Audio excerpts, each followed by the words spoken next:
Greater Tripuraland এবং অবৈধ অভিবাসীদের ভারত তথা ত্রিপুরা রাজ্য থেকে বিতাড়িত করার কাজ ত্বরান্বিত করার দাবি নিয়ে তিপ্রামথা দল দিল্লির উদ্দেশ্যে পদযাত্রা শুরু করল।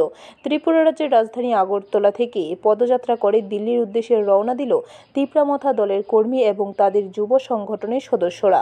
রবিবার এই পদযাত্রা পৌঁছায় তেলিয়ামুড়া শহরে। তাদের এই পদযাত্রা সম্পর্কে জানতে চাইলে দলের এক কর্মকর্তা জানান যে আজ থেকে প্রায় 18 মাস পূর্বে তিপ্রাসাদের নিয়ে তিপ্রামথা দলের দাবি ছিল গ্রেটার ত্রিপুরাল্যান্ড বা বিভিন্ন সুযোগ সুবিধা প্রদান করা, কিন্তু আজ অবধি তা বাস্তবায়ন করা হয়নি।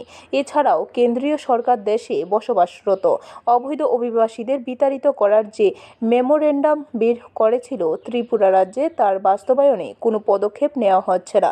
স্বতন্ত্র ভারতবর্ষের নাগরিক হিসাবে যারা তাদের দাবি দিল্লি তথা কেন্দ্রীয় সরকারের কাছে পৌঁছে দেওয়ার উদ্দেশ্যে এই পদযাত্রা বলেও জানান ওনারা।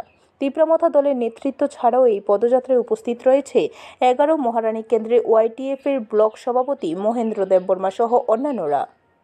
ব্যুরো রিপোর্ট, খবর ত্রিপুরা।